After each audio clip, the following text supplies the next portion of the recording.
We're coming back to you live from the park. I'm Zach. And I'm Sean.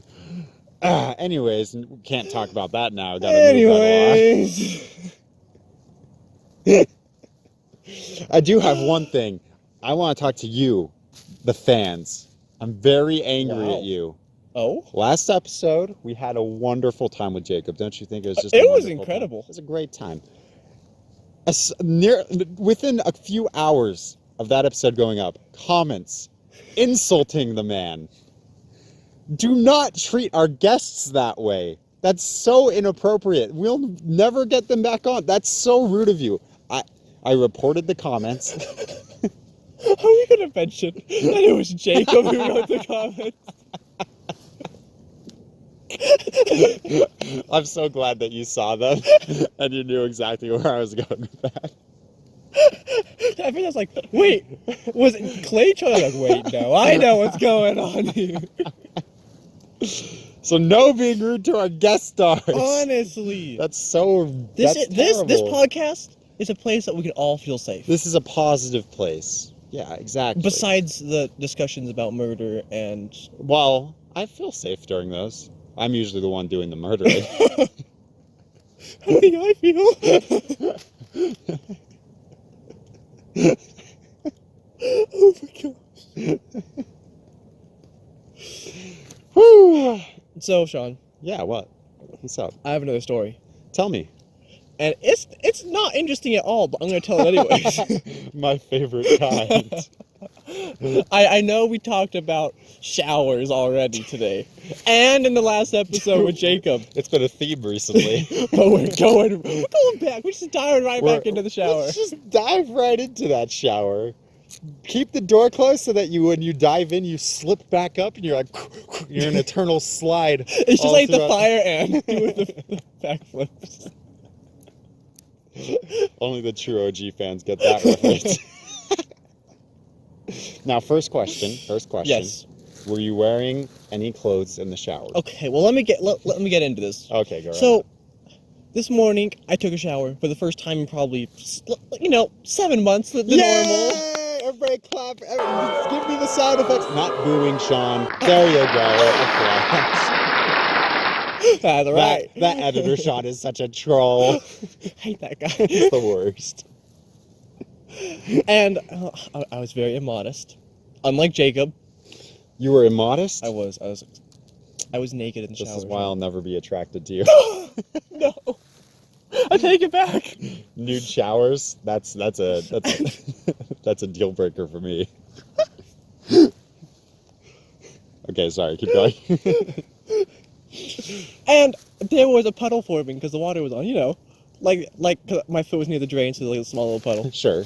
And I don't know why I felt the need to splash my foot in this puddle. Okay, it was And the second I did this, I immediately thought of Happy Feet. And so of course I break out into full Happy Feet in the middle of the shower. Just tap dancing? Oh yeah, tap dancing away. Zero music? Zero music. Well, it was in my head, of course. And we're dancing in the shower, just dancing in the shower. What a beautiful feeling, I'm happy again. My mom will like that. My mom will. Okay. Let me get that leaf off your head. There you go. So anyways, it got me thinking about Happy Feet. I'm like, I haven't seen that movie in forever. I love Happy Feet. And I've come to a realization, Sean.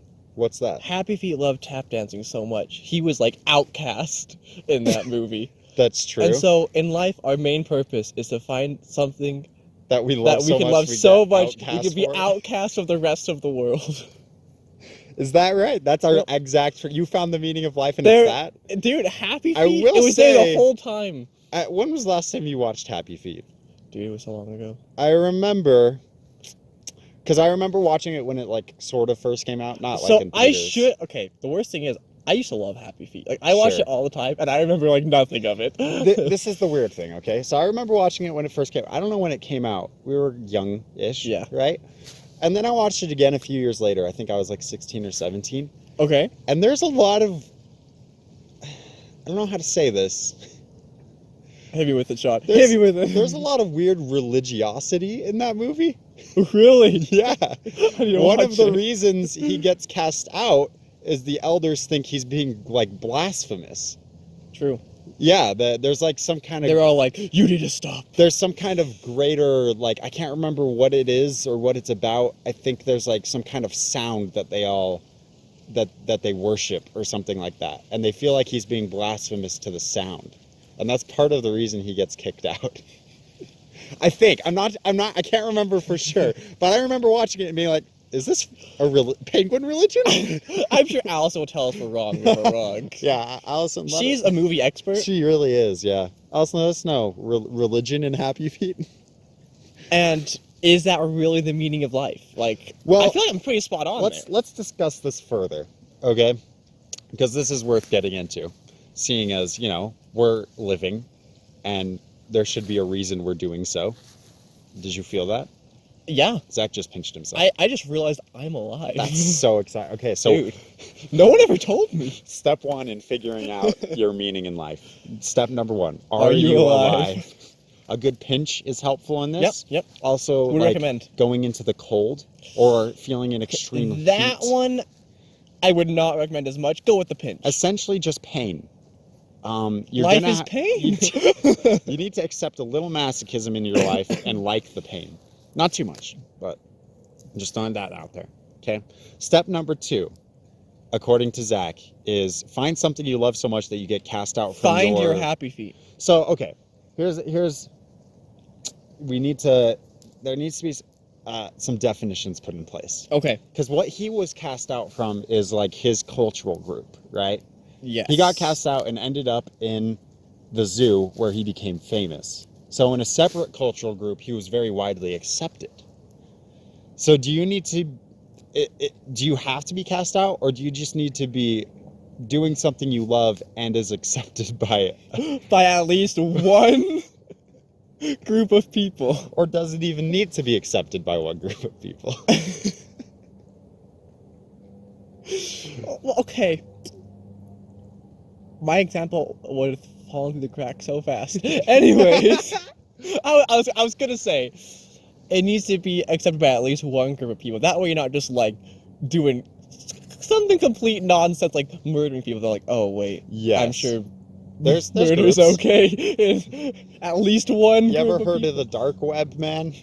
Come on. I was thinking Aztec sacrifices. Yeah. Like, it was an honor, man. Man, I that's what I strive for. That's Sean's happiness. Being sacrificed to an Aztec sun god on the top of those pyramid things. Man. Sean, don't let anyone hold you from your dreams. I'm getting riled.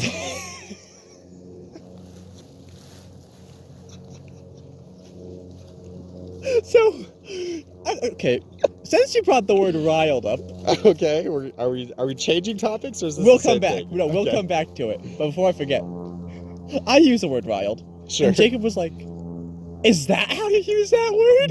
He's like, I thought Sean meant something else completely. And I was like, Jacob, riled can mean whatever you want it Riled to mean. means anything. So now that we're talking about definitions and stuff, so I just had to get that out there. Yeah, that's you can important. use riled however you want. Whatever makes you the most riled and gets you kicked out of a culture and accepted That's it. by a new one, that is your meaning in life.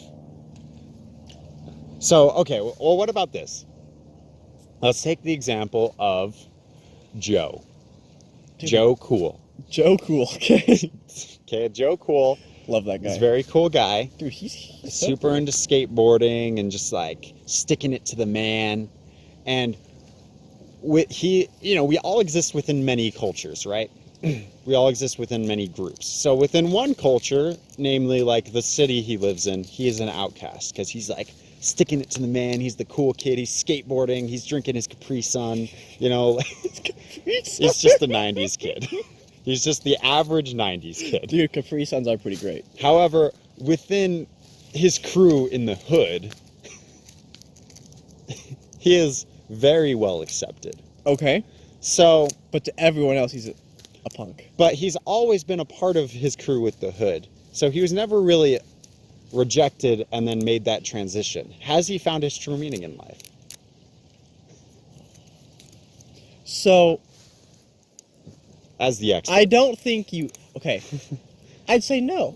Okay, interesting. Well, no, sorry. I mean, yes, he has found his meaning. Interesting. I say no, that you don't have to be necessarily outcasts. Okay. From, like, if you just found your group right off the bat, and they accepted you, perfect. I hate to say it, but let's talk about clean furries. There you go. Okay, let's talk about that. Now, see, in this case, I think, though, by being so involved in that culture and loving that culture so much, you will be outcast to other cultures no matter what.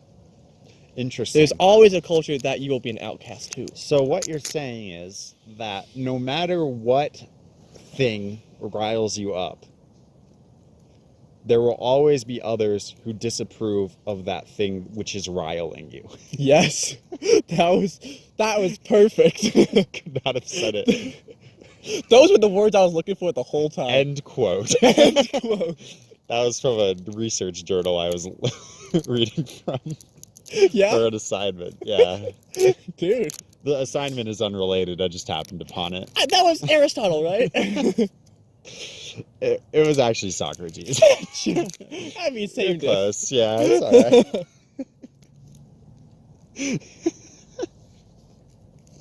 So, Sean, we've got to talk about cultures. Yeah.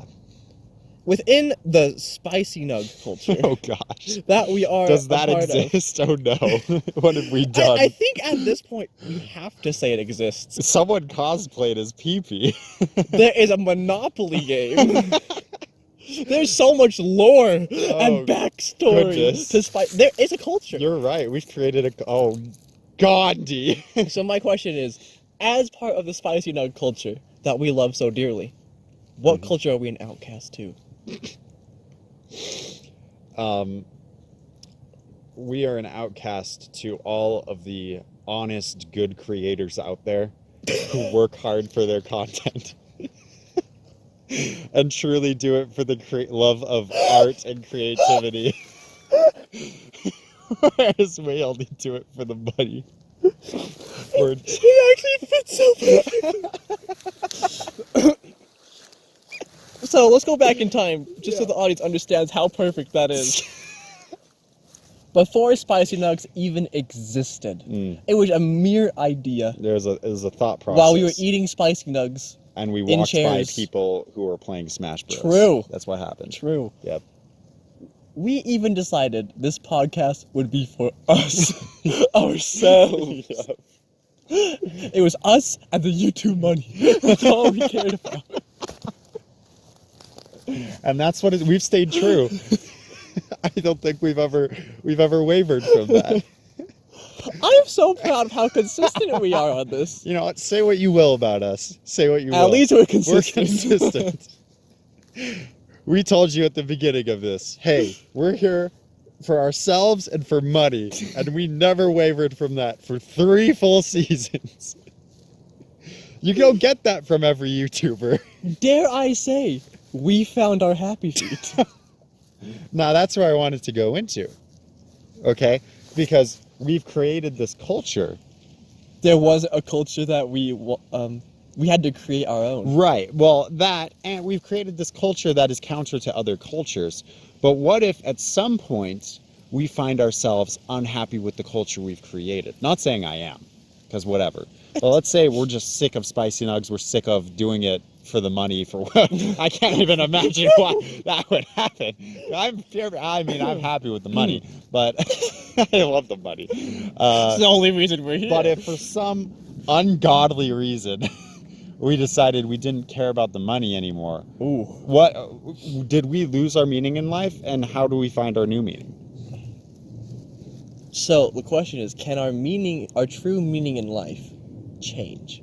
Yeah, very good. So the question is if we decide, can what riles us change? Yes. What riles us to the point of being outcast, can it change?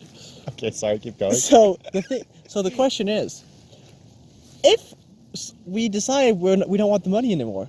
I mean, we would never do that. Let's say we don't want to be part of Spicy Nugs culture anymore. Was it ever our true Ryle? Just get out there and find your true Ryle. I would say, if that happens, then we still had not found what truly Ryle was. It was a fake. It was a false goal, just like the balloons. We got faked out by that fake Ryle. I mean, I am pretty riled. But is it possible it could be more riled? Impossible. That's what we gotta seek. Is there anything that could rile me more than money? I'm gonna leave it to the people. Yeah, They have to tell us. Tell us what riles you up the most, guys. Leave it in the comments. What is your true life's meaning? What truly riles you in life? And have you found it? Do you think you found it? Do you think possibly you found something that is a false riling? Like money? Do we make a t-shirt that says "Find your true rile"? Of course. It just has to have, in the background, it's just a dollar bill from our Monopoly game. Where it says YouTube money and life has no meaning. Because that's our true Ryle. Holy crap. Great spot to leave it up on. I know, right? Are we there? We are there. How about Perfect. that? We're at the end. Holy crap. Well, yeah, so let us know what your true Ryle is. And if you found it, and if you don't think you found it, let us know what riles you currently and what you're seeking, you know? And buy our merch. Of course.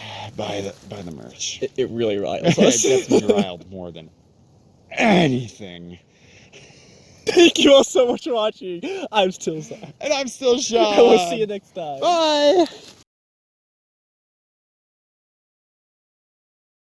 Speaking, everybody loves to speaking. Everybody loves to speak. That's, honestly, I'm kind of ashamed of ourselves. I know. I think we even talked about the YouTube money in that episode. I'm sure we did. And yet we didn't make the Monopoly money the YouTube money for our Monopoly set. I mean, this is why there's rough drafts. You're totally right, you know? That was the first draft of a larger project. Of course. Which is underway, I guess. Yes. Yes. I know exactly what you're talking about. Been working on it for months. Dude, it's taking all my time. Why do you think we didn't do any Spicy Nuggs nights during the summer? It's because we were working on that. True. Just like all the other YouTubers say when they take a break. We're doing other projects, you know? We were busy with other projects. They were huge, man. They were definitely real projects. They were really real. Like, and maybe you'll probably not see it one day, but... Yeah, who knows? I mean, there's a chance. Release date sometime in the future, maybe.